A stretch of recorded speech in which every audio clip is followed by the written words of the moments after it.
Welcome to Bahrain, where qualifying is about to get underway for the GT4 International Cup. David Addison and John Watson trackside, under the floodlights, in the darkness. It's a very different Bahrain circuit now, on which the drivers will compete compared to what they've had for the two free practice sessions earlier on in the day. Two qualifying races and a main race make up the weekend, and the two qualifying sessions, usual format, one driver does one, starts that race, second driver will do the other. Green lights are on at the end of the pit lane, green flag is being shown, Alain Adon releases the cars, ready to get things underway, with James Holder being out first in his Aston Martin.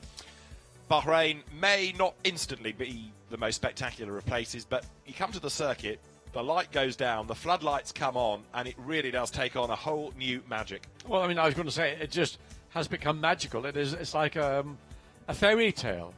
And, I mean, we're going to see a few GT4 cars which may not actually carry that kind of tag. But what is interesting, as we see the GT4 cars make their way out onto this 3.3 mile, 5.4 kilometre circuit, the car that has been the dominant car in the practice sessions we've enjoyed so far is one that I'm not familiar with, other than I've seen it in magazines. And that's the brand new Alpine A110 GT4. Sweet, sweet little car. Absolutely. It's a very attractive little car, and it's a modern classic, isn't it? It's got the archetypal lines of the A110 of period, but it's in a modern shape. It is a quick car. It had a win at Spa, there it is, in the European Championship earlier on in the year, and it will be, there are two of them, competitive here as well. One or two just electing to stay in the pit lane for a little bit longer before they are heading out onto the circuit. 41 there, Michel Blanchemin and Stephen Palette with the Audi, and 51, the Primus Racing Ginetta, the G55. Peter Larson doing the driving duties in this first part of qualifying. And immediately, if you've been watching our previous broadcast of the qualification for the GT Nations Cup, is that these cars, they look different, and they are different. And principally, they don't have the sophisticated aero, and that GT4 McLaren is pretty much out of the box from your local McLaren dealer. And this is one of the reasons why GT4 has been in recent years such a hit, because you've got manufacturers building cars rather than tuners trying to take a car and make it into a racer. They are turnkey, they're customer friendly, they're user friendly, they're reliable, they're pretty rugged, and we've had some monster entries in the European Championship. That's Finlay Hutchison, who along with Ricardo van der Ende has had a couple of wins this season, but this weekend he shares with Matt Nicol-Jones in the Academy Motorsport McLaren, and both quick drivers. And don't forget the legend who's running that team, Dave Price. No, he's not. It's not Dave Price. He's running Bullet Racing. Bullet Racing. Another legend, Andy Miller, the man that made sure that Paul Stewart Racing and Stewart Grand Prix had any level of success, which they did, of course. Mrs. Miller did mention to me in the week it's the first time in his long career that Andy Miller closed racing series, but he's here in Bahrain with a GT4 car, and very, very happy to do so. We've had him in the British Touring Car Championship, Paddock, for the example, this year. Okay. Not that you would stoop to that, John, as you well know from your time in it. But it's an intriguing entry in terms of car, in terms of driver. There's some very attractive Porsche Caymans. There's one example, threading its way through turns 5, 6, 7, 2, 2, 2. The Porsche Zentrum Oberzürcher by TFT Racing car, Jan Kasperlik sharing with Niki Leutwiler. Now there's one car that's missing from the sessions, the BMW Team France by Ecris Motorsport car, Julien Piguet, Ricardo van der Ende. Two very, very quick drivers, but the Ecris M4 as it's homologated rather than a BMW, even though it's entered by BMW Team France. Confused you will be. That's got a broken engine, so they're going to replace that, and it will start both races from the back of the grid. With a penalty. Yes. If starting at the back of the grid isn't a sufficient penalty. So they need an early safety car to bring them into the Well, mix. that is the penalty, of course, starting at the back. Yeah. There's 222, that's the Porsche Cayman. Jan Kasperlik at the wheel of it, and we'll start to see lap times coming through. And based cars, which probably 25 years ago, if not more, was what production sports car racing would have been. In fairness, if you go back to maybe 8 or 10 years ago, at the introduction of GT3 racing, not a million miles different from where we are in GT4. But GT3 is spawned and evolved and developed into being not quite a silhouette formula, but very sophisticated cars, even though they are in most cases turnkey cars, whereas the GT4 car is very much like, well, your Porsche Cayman, David. You could almost just put a set of wheels and slicks on it, and there's not a lot more aero on that than there is on the car coming out of the showroom. Yeah, you're absolutely right. I mean, there are now obviously GT4 models within the brand, but yeah, there's a bit lighter, bottom of rear wing, and one or two modifications. Take some of the comforts out, put a bit more carbon into it, a racing seat, proper seat harness, a roll cage, and Bob's your uncle. Away you go. Jan Kasperlik then, briefly the quickest, but the Alpine of David Touchepont is now the fastest. It's been overtaken by 3Y technology. Gilles Vanelay, yeah, the vastly experienced Gilles Vanelay, goes to the top. James Holder you're looking at in the Aston Martin, the man behind the Superdry clothing brand, and sharing with Matt George. So got a good co-driver. There behind is the 11 McLaren, Luke Brahms, sharing with wife Lisette, and it is Luke that will do Q1 in the Las Moras racing car. Little Alpine, is that the little Alpine? Is that the number? That's the number 11. It's the McLaren. That's why I saw him. Well, Alpine somewhere, that's the number 11 McLaren. It's kind of Alpine colours, really. They're very similar indeed, just to that head-on view. Luke Brahms, been around the block a fair few times, largely in touring car and GT and touring car related categories in the Benelux region. And in 2017, North European GT4 champion. 57 years of age.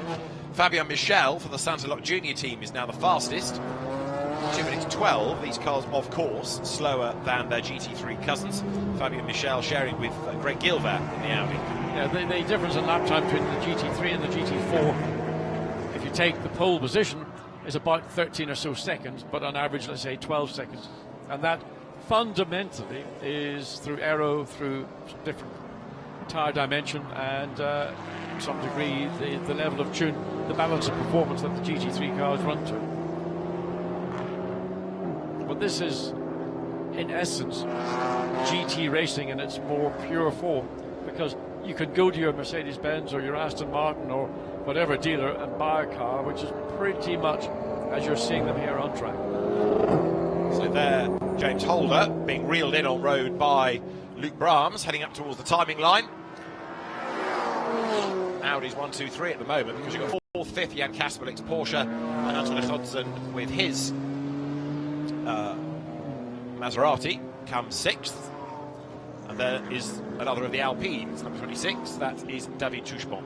I think they're just, I mean, it's a slightly unusual shape, principally because that was the shape of the original A110 Alpine, which turned out to be one of the mega rally star car stars in the 70s, even I think maybe as far back as the late 60s. And it's been revived in a thoroughly modern construction and design.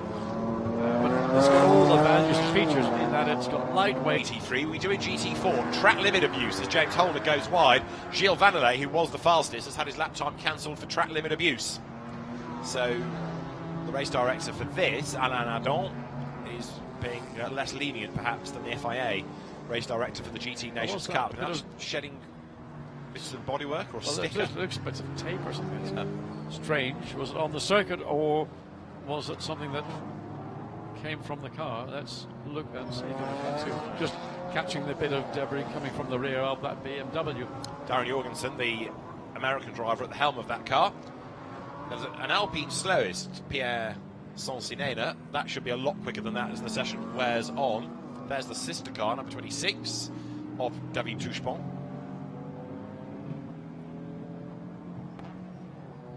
What's he up to? Because he brakes going up towards turn 12, though, which you don't really need to do. I think he's trying to get Audi from the Phoenix team.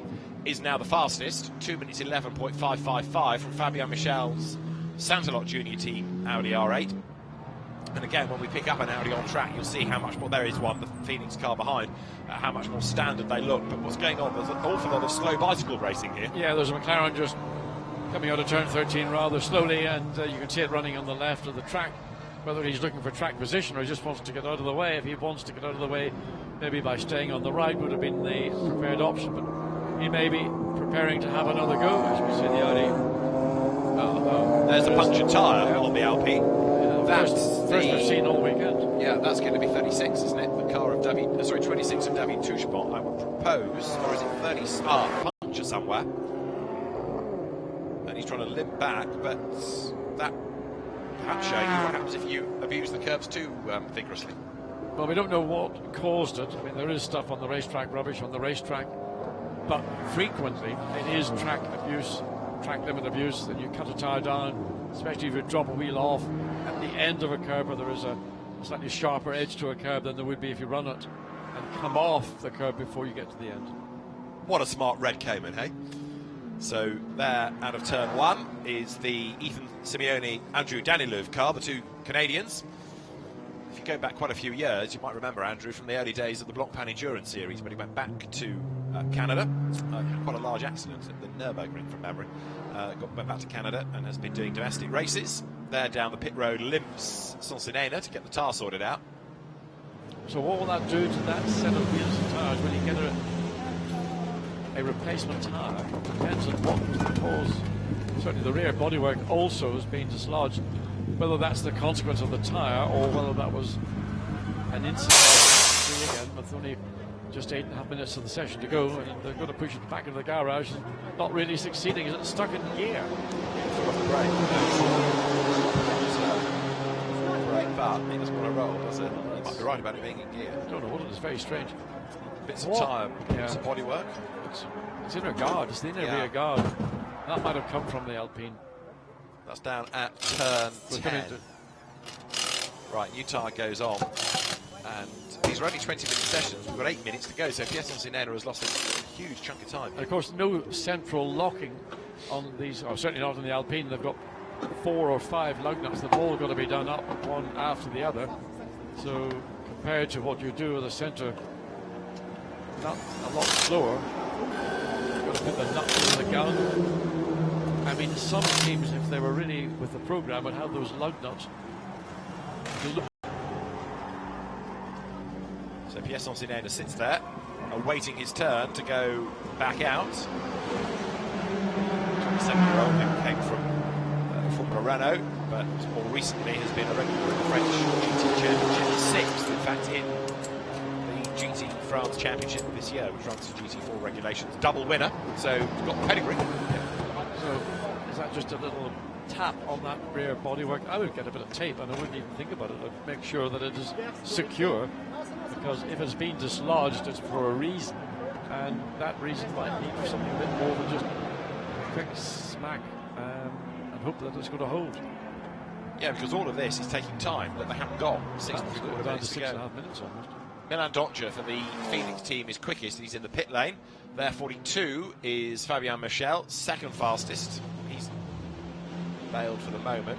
Will he go back out again? The Santilot team was at Spa 24 Hours a couple of years ago. We'll consider this. Well, it's interesting that Audi have got a lockout presently in GT4 qualifying. Because it's the WRT Audi that's got pole for both sessions out of GT3 Nations Cup. There's the McLaren then. So Matt Nicol-Jones' squad, for so many years associated with Ginettas and now Aston Martins, the Academy Motorsports squad taking on the McLaren. And Finlay Hutchison, rapid driver, double winner in Europe this year. And Matt Nicol-Jones, who perhaps we've not really seen the best of because he hasn't had the quickest of co-drivers this season, is a very, very handy driver indeed. So you put the two of them together, could be winners. Yes, and that is a good run by the McLaren. Fourth fastest, yeah. Got a fine 0.2 of a second to make any further improvement, but only be going from 4th to 3rd, so it would be nice to start on the cleaner part of the track. One of the Maseratis, we don't see those, these are the Gran Turismo MC GT4. Makes a great noise, that car. Has that one got, there was an article on Maseratis in one of my magazines I brought on, and they've got a different, they've got a ZF gearbox or another style of gearbox which is in the earlier one, and one's meant to be better than the other, but one's heavier than the other on the go, so I assume it's a sequential gear change on the Maserati. So that 4.7 litre Ferrari sourced, or the Fiat Empire sourced V8 sounds glorious, and doesn't. A company that traces its roots back well over 5 decades now. Lawrence Tomlinson at the helm of a company which, thanks to its racing exploits, really kick-started by Martin Pfaff, the previous owner. But Lawrence Tomlinson has carried on. Very, very successful constructor of GT cars for GT4 and its multitudinous one-make championships. Not had a great deal of luck building LMP1 cars, or at least that project is still developing. But the beauty of these little Genettas is they're straightforward, uncomplicated. Yeah. And they're light, they're nimble. They've got a V6 power unit in them, so they've got good power to weight ratio. Sweet little car. And again, thanks to HHC Motorsport, the British team, very successful in the main European Championship this year. Larson gets all sideways. Touch of Larson there, he gets away with it, but that was down at turn 10. 9th fastest here, the Primus Racing Ginetta. Yeah, I mean, it's what I would call an enthusiast or a driver's car. May not be the first choice to take the babe out for a blue-eyed dinner that we these days in Garforth. This is Peter Larson getting it wrong. Again, everybody's suffering from the same thing. If you're aggressive on the wheel, you would miss the apex anyway. But if you're aggressive on the wheel, you will induce an oversteer, and that is what everybody's having to be mindful of. 36 back out after that little moment with a right rear tyre being, whether it was punctured or whether it was deflated, we don't know. The bodywork was also getting a bit of attention, so got 3 minutes and a little more to get this lap complete. He's got one flying lap, hasn't he? Yeah, really? that's This is it. the out lap. So Pierre-Sonsinena could be the real hero of the session if he can haul that car up to the front or near the front of the grid. Down at turn 10. Look at drive it anywhere on the racetrack. Gets the car well over the curb on the inside. First driver I've been seen who's been able to do that. And as a road car, this gets rave reviews, and it's been a very handy race car as well. I suspect it's its way now up through turn 11. Speed building. And Pierre-Sonsinena needs to do a flying lap because he has not yet been able to achieve save. Comes out of turn 13 at the top of the lap. 2:11.5 is the best lap from Milan Doccia. He's a relative recent to circuit racing, and he began in car racing in 2015, but has done a lot of racing since. Is this his out lap or is this his flying lap? We're not saying any sector times. This is the out lap, isn't it?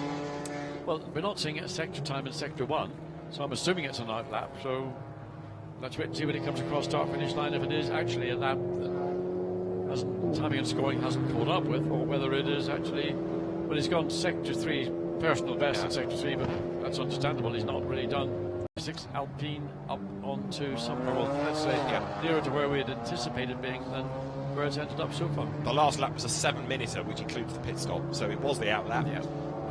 And so now Pierre-Sonsinena is on it. So now we need to start looking at sectors. And actually, he's got the road to himself because 4 other cars on the track. Exactly, the place is deserted. And so he comes now out of turn 4. Wriggles his way to the end of the first sector now. Just watch the way the Alpine tracks. I mean, he could place that car with confidence pretty much everywhere he wants, and the car responds. But his sector time is slow. It's not a good sector time. It's not. So he's going to have to dig deep. Sectors 2 and 3 should be better because it was within sector 2 that he had his puncture. So ergo, this will be better. But is it good enough to get him up towards mid-grid? Well, you can see them go low, but again, he's able to use much more of the racetrack and place the Alpine much more accurately in out-and-out performance of some of the competition, but it's backed out of it. Yes, I think you're right, he has. So is that suggesting that something is not right with the car caused by the puncture, the damage? Did he vibrate? Something unexpected damage? Certainly. Yeah. So he just simply backed out of it, coming from 10, turn up to 11. Tell you what, though, if you put him 20th on the grid, you put the Van der Ende and Piguet BMW 21st on the grid, we've got 2 real gun cars there that are going to be well worth watching in that first race storming through. There is 37, which is all the way down in 11th, 3Y Technology. Philippe Cadore. Yeah, he's not done very much racing, but the very wealthy heir to the Hong Kong business empire, real petrol head.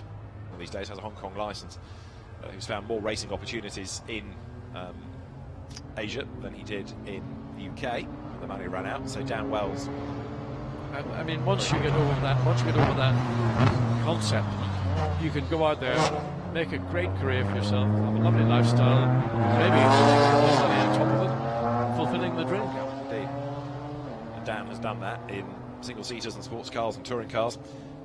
And the flag is out then, so Q1 for the GT4 International Cup here at the Bapco Bahrain GT Festival is at an end. And there's now a 10-minute break, so actually, if you've already pitted, you're in a better place because it gives your team longer to cycle the car through.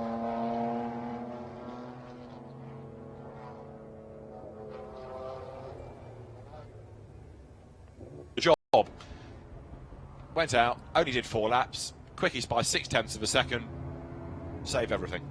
Save the car, save the rubber. Yeah, I mean, clearly you get a clear lap, which does help.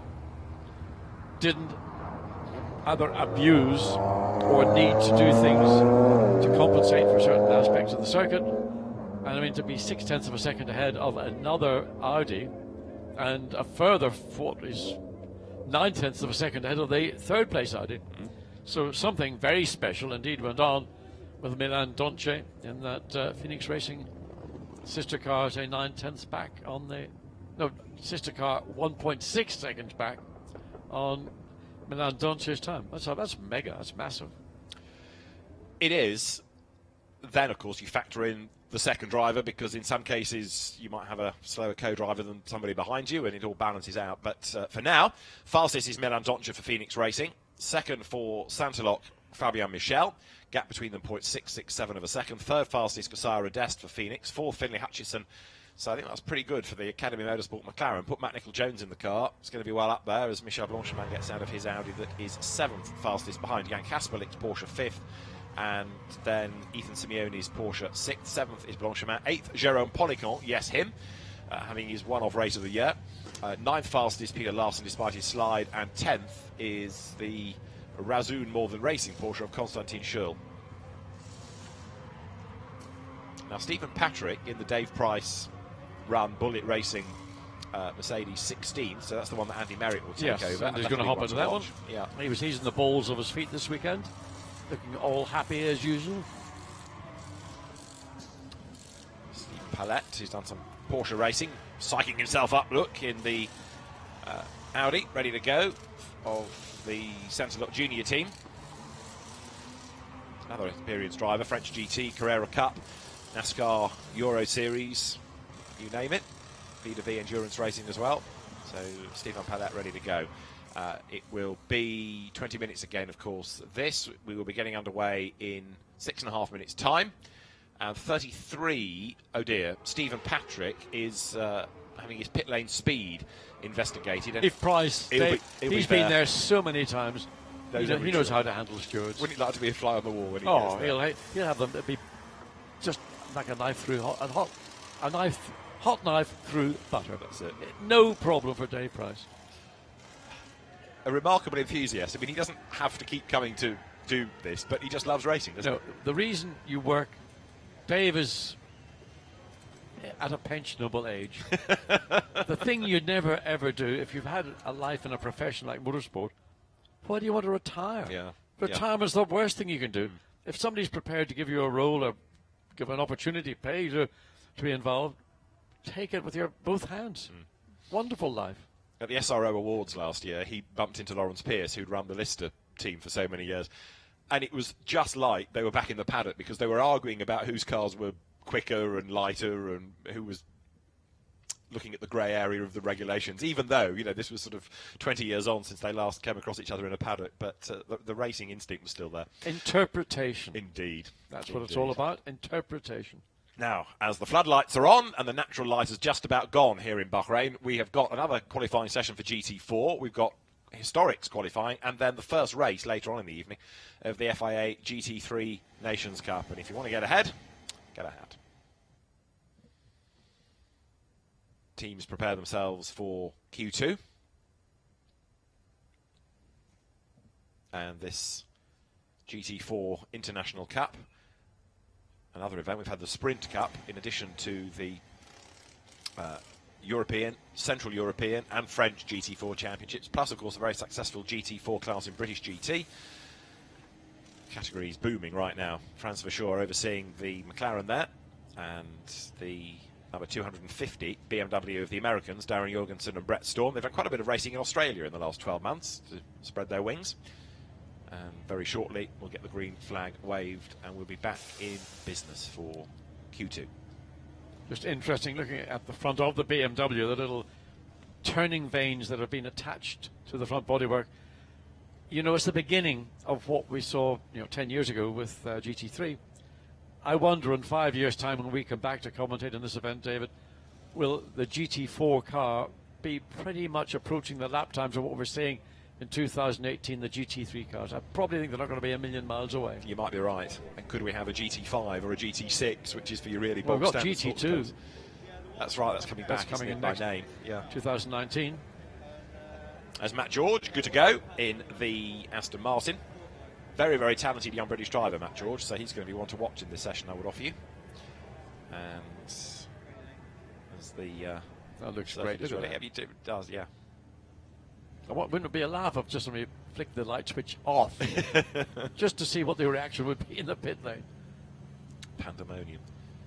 You can tell how powerful those lights are because it doesn't look that dark looking absolutely. at the pit straight. Actually, it's lighter now than it was an hour ago with the natural light. You're right. But the GT4 International Cup has been a very popular addition to the GT4 calendar, and I think more teams will come back next year. It's accessible. Yeah. Accessible both in terms of the product that's on the market and also accessible at the price structure. And of course, for lots of wealthy Bahrainis who love their fast cars, they can go out and buy one of these. And I think most of them are being tested around our hotel last night. That's right. I mean, I don't know. Well, it must have been a Lamborghini of some sort hitting the rev limiter. Anyway. But they like their cars out here. Oh, they love them, absolutely. Whether it's racing or, as you see from the drag strip, the drag racing element of the sport, or even drifting, which has got a big presence here. There's a kart track at the Bahrain International Circuit. I suppose it's one of the places that pioneered that use of the word facility. It's not a track, it is a facility. You can do so many things here. I mean, you drive, I drove for the first time yesterday into the circuit, and it's visually striking, and you can see it from miles away. Now, as we get ready for Q2, let's quickly nip to the pit lane. Bruce Jones has caught up with the drivers of the Phoenix Racing Audi number 5 to talk about qualifying. Milan Doncha, you've got a smile on your face. In fact, Phoenix Racing should have a smile first and third after the first qualifying session, so it's looking good for the Audi camp. Yeah, for now it was, we had a really good qualifying. I think I just needed 2 laps, really pushed to limits, and had just one perfect lap, and that's why I had such a gap. And I think the competitors weren't ready yet, or were sleeping. I don't know what it was, but I'm really happy, and the team is happy. Of course, we have a great car. Maybe it's because you're the European champion, along with your teammate Nikolai Moller-Madsen, does give you one step forward. It does, of course. Everybody's looking at you because you're a European champion, and but yeah, we want to be world champion as well, of course. So this is a great challenge, and yeah, pole is a good start. Your first visit here? Yeah, first time. What do you think of it? I kind of like Bahrain. So best of luck. Thanks, Milan. So Milan Doncha done his bit and goes to join his fellow European Silver Cup champion Nikolai Moller-Madsen. Very focused on the job in hand, Nikolai Moller-Madsen. Very quick driver and has carved a really good niche for himself in GT4 this season. He has had the odd outing in GT3 at the Dane. Came out of the Audi Sport TT Cup, runner-up with a win in 2015, for example. Very much at home in a GT4 Audi, and this is just an extension, a natural extension of what he's done all season. Yeah, and it's a strong lineup. I mean, looking at that lap time that was done by Milan Doncha, you have to think that you're going to see a very, very strong from Nikolai Moller-Madsen. Get my mouth and tongue around that. So that's got to be a favourite at the minute for Audi and Phoenix Racing to secure that pole position. So everyone pulls their way out onto the circuit now.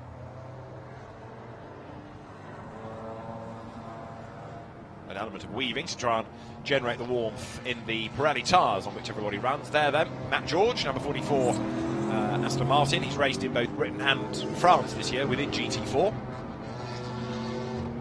And the Aston Martin starting up towards turns 5 and 6, threading its way down through this long S.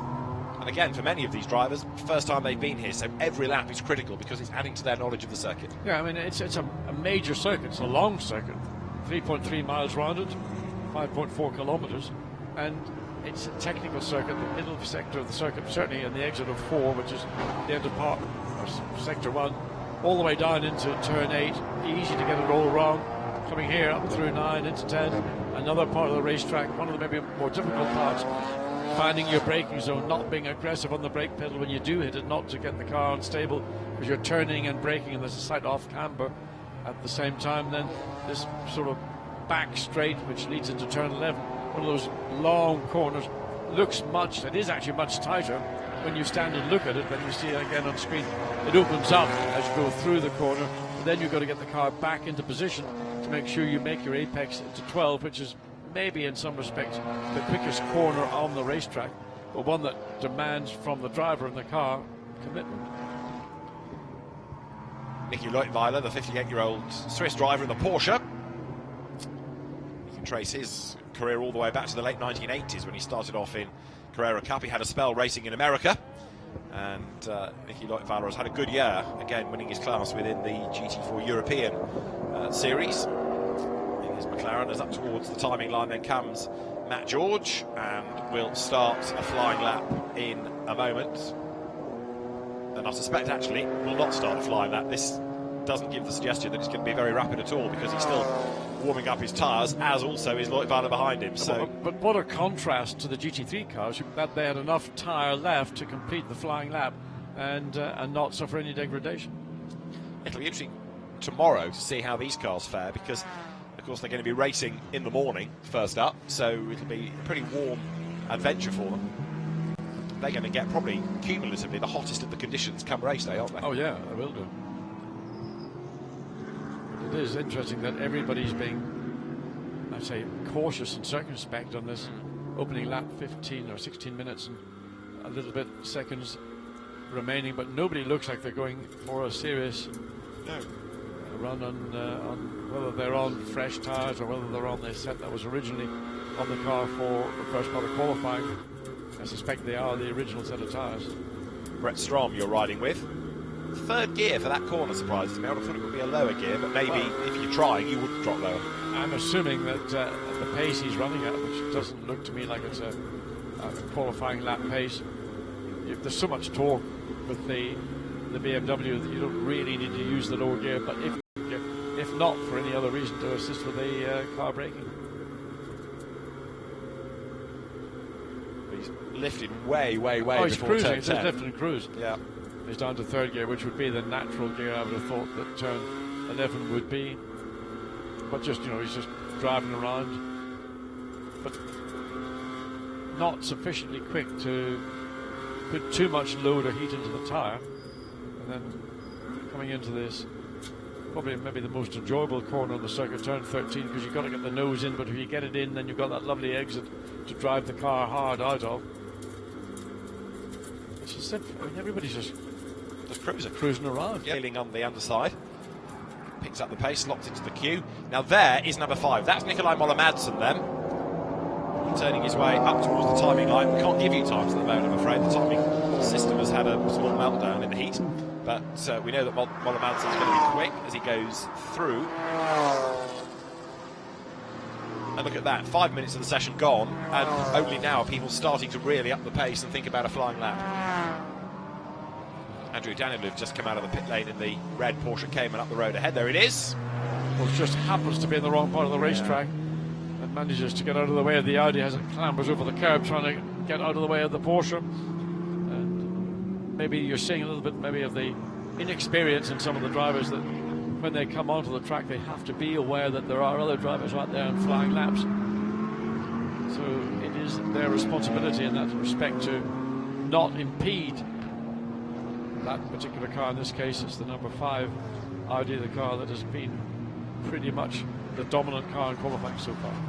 Runs a bit wide out of turns 8 and 7 down into 8.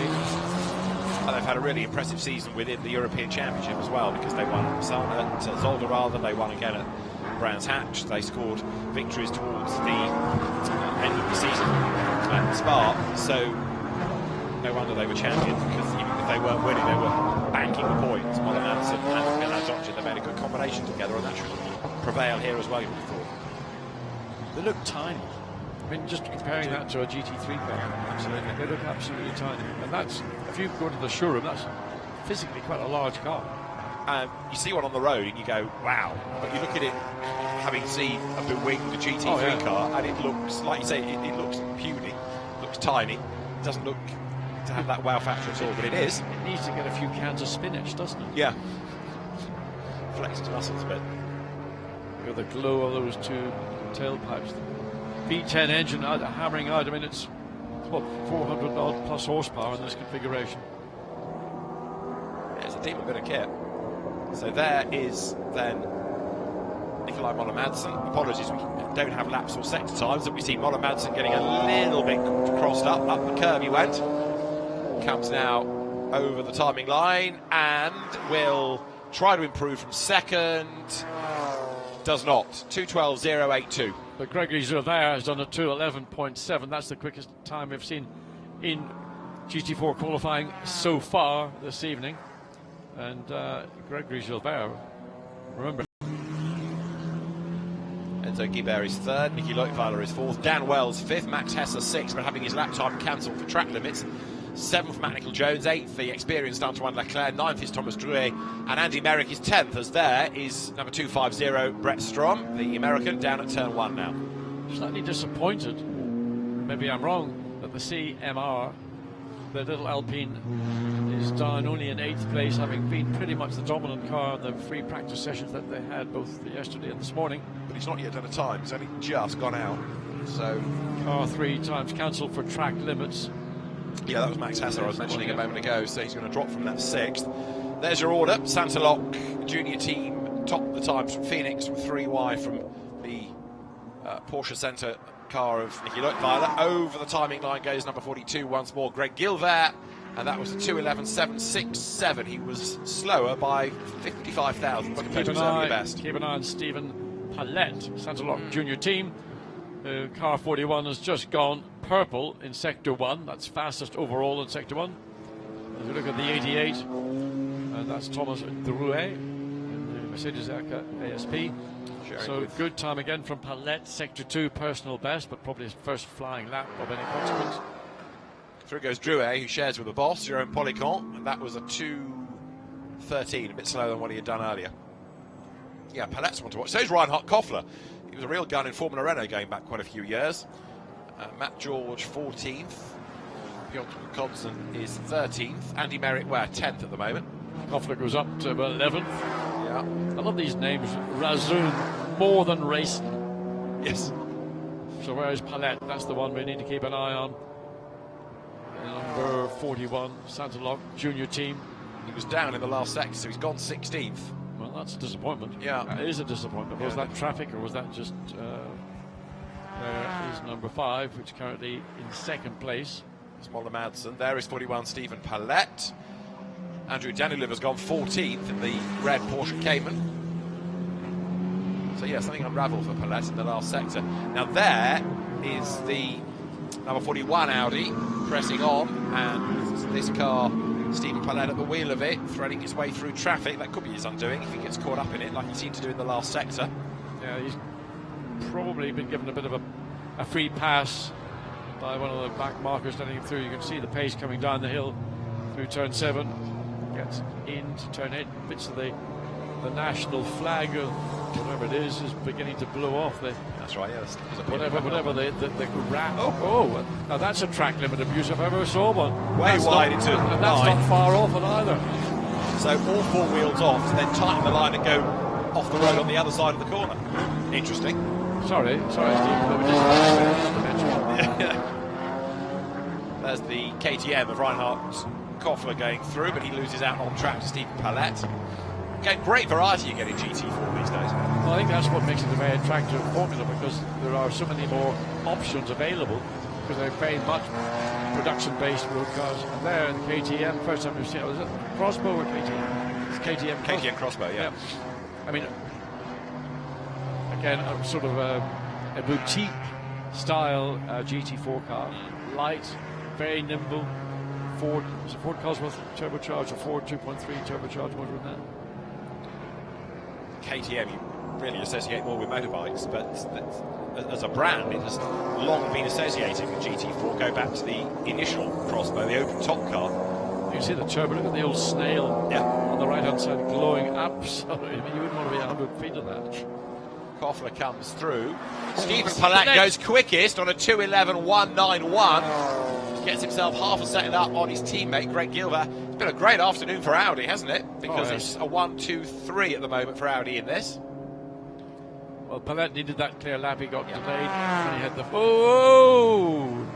almost a tank snapper from the little KTM. Dropped the wheel off coming out of turn 1. Didn't need to be that far over on the left hand side, because the quick way is to be neat and tidy through 1 to get us lined up for turn 2. Now, Pierre-Alexandre Jean, incidentally, in the number 36 Alpine, still yet to do a time and still not looking all that racy in some of the sectors. This is Koffler's little error. Way. Missed the apex by God knows how much, and then just tried to drive through it and pushed himself wider and wider and wider off the track. Right, into the pit lane is the yellow Audi of Max Hesse, and in the background, look, the green and white colours of Nikolai Moller-Madsen's car. Nikolai's done, gets out of the car. McLaren 11, now that should be Lisette Brahms now. And I would love to see the little Alpine. Shouldn't be partisan, but one brand over another. But when the Porsche came and goes way wide coming out of turn 7, that was probably again getting it all sideways and couldn't get it recovered. That's Andrew Danilov, the Canadian. If we put in the Maserati for this session, it's Piotr Hodson, dropped down to 18th. But he's staying with Lisette Brahms for the moment. And a replay of the Porsche having a little moment. Not ideal for this set of tyres. Luckily, might get away without a very deep, flat spot, particularly in that left rear. So away blasts Andrew Danilov in that carmine red liveried Porsche, and he's straight back on the money, isn't he? He's pressing on behind Brett Strom there to try and redeem himself, get a better lap time out of that car. There, going through is the Bullet Racing Mercedes, Andy Merrick. Where is he at the times? He's dropped back into 12th now, and 250, which is the BMW of Brett Strom, improved last time, 2 minutes 14.810 to go 16th fastest. Right, you're on board with Strom now, down towards turn 14 rather. Third gear, yes. Second, don't believe it. Quickly snatches third, doesn't he? Yeah, I would, I often prefer to use slightly higher gear and let the car pull through the corner than the shorter gear and have it revving, and you potentially got the downside of breaking traction. So 5.5 minutes are on the clock. Little Alpine up to 5th place, number 26. Alexandre Jean, in the meantime, still the slowest in his car, not having a good day at all. So maybe there's still a legacy of dramas from that earlier session. Brett Strom, you're riding with him now, goes up towards turn 4.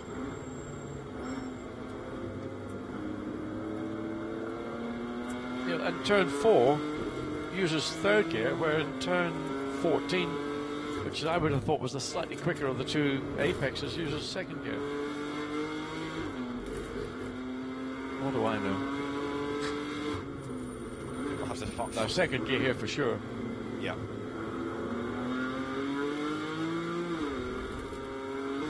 Good old-fashioned straight 6 growl.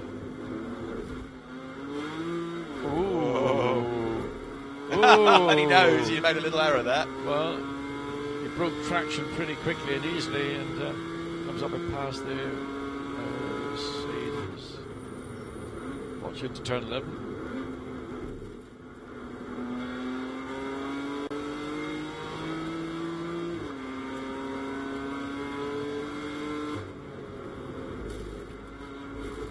At least you can get the BM to turn in. He gets the nose nicely placed. And then into 13, let's have a look. So again, makes the apex, gets the car pretty much. So Stephen Palette, I think, is pretty much as day's done is half a second plus of an advantage over Gregory Gilbert in the sister car. Where is the little Alpine? It's still in 5th place, not indicating that it's going to be. The second sector time is not bad looking, but not a personal best, certainly not a fastest overall. Brett Strom through again. 15th, that car is not an improvement last time, only 4/10 down. He's going to get 2 more laps out of the session if he so desires. I think the other Alpine has stopped on the circuit, you know, because... Well, it's not done, it's done 5 laps. But, no, sorry, okay. So it's only done 1 lap out of the pit and then 1 sector time, so it's got to have stopped out on the circuit. Well, we saw it in the pit lane with that right rear, and then the bodywork was being replaced. Yeah. We saw it went back out on track and looked fine, but it's gone back into the pit lane. But Pierre-Alexandre Jean, as I say, is missing somewhere, and it's in the middle sector of the lap. So problems persist for the Alpine. 72, the Just Racing Mercedes. This is Eric Behrens, the Swedish driver, currently to be found 17th. Mercedes is so, to say it, typical of the way the Mercedes goes about, or AMG, their performance division, goes about producing turnkey race cars. Yeah. Just literally, you turn up, you get your set of keys, and you can take it straight to the racetrack. The best lap time of car 88, Thomas Drew. Well, I didn't see the ball. Maybe that's why, because it hit Because it. he demolished it. Yeah, indeed. Yes. But the race director, as we mentioned at the start of Q1, clamping down on driving standards and track limit abuse. Very welcome indeed. Whoa! Speaking of which, whoa. Off the road and back on again, there goes Eric Behrens. Yeah, that was well and truly off the track. And again, not much better on the exit of 13. No. Maybe he knows something about the racetrack we all need to observe, but certainly running that wide does nothing to your lap time and doesn't do your tyres particularly much good either.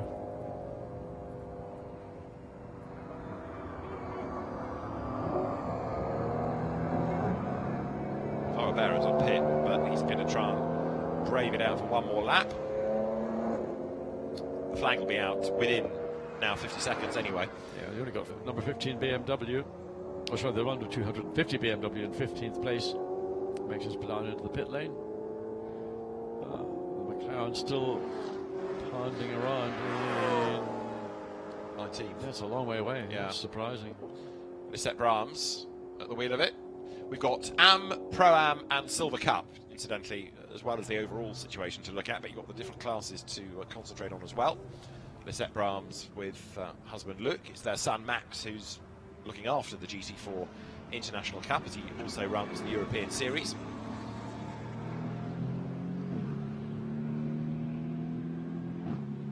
Strange thing, the Maserati, the GT version of what was, this cut-down version of the Quattroporte. The Scuderia Velova Corsa car, which has been in the Central European Cup this year, the 2 Polish drivers at the helm. Welcome variety, but it's a quick car in the right hands. It's nice to have a Maserati racing. Absolutely, totally agree. Fantastic company in its heyday, particularly in those middle and late 50s.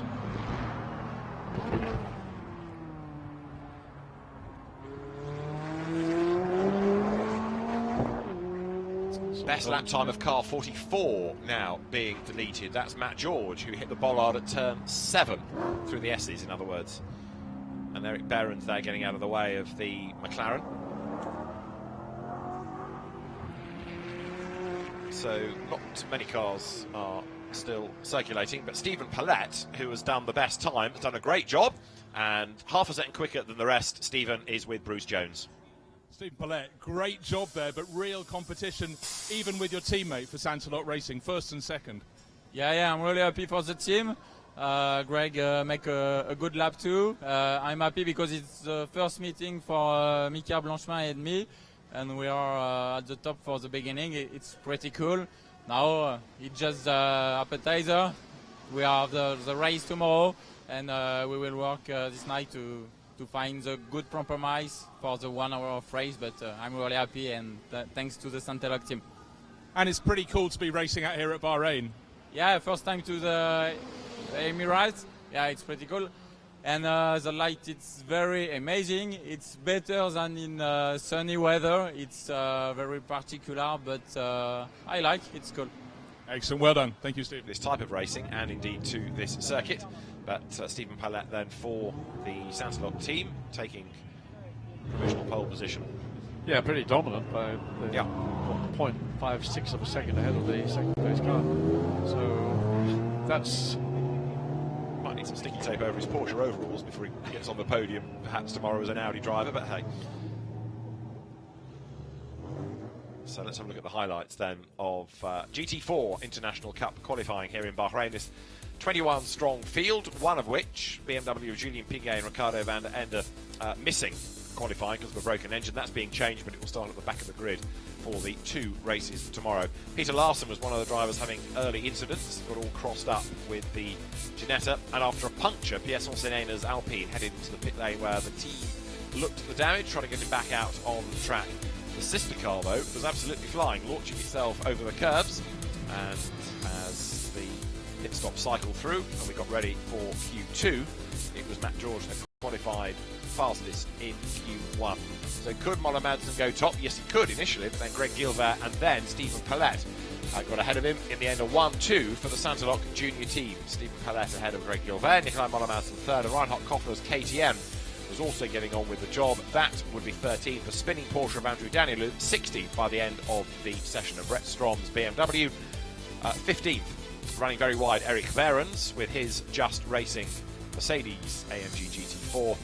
And also trying ever so hard, Stephen Palette, despite the fact stickers were peeling off the roof, nothing seemed to slow him down. He was determined to try to get himself at the very top, and it was mission accomplished. The French driver coming through as the checkered flag was waved to round out qualifying in the GT4 International Cup. 2 qualifying races and a main race to look forward to tomorrow for the GT4 cars. So, with mandatory pit stops, of course, as well. 2 qualifying races to look forward to assemble the grid for the main race. And in both sessions, you've got quick cars out of sequence, starting further back, either because of problems or by not even being able to take part in qualifying at all. So there'll be battles, I suspect, at the front and the rear of the field to look forward to. And although they've qualified under the floodlights, they've qualified in the cool and the dark, they will race tomorrow pretty much in the hottest of the temperatures, because they will race early morning, round about lunchtime, and then mid-afternoon. So very different indeed for the drivers tomorrow. For now, though, that's the GT4 International Cup activity for the day completed here at the Bahrain International Circuit. Join us tomorrow when we get ready to go racing. For now, from John Watson and David Addison, bye-bye.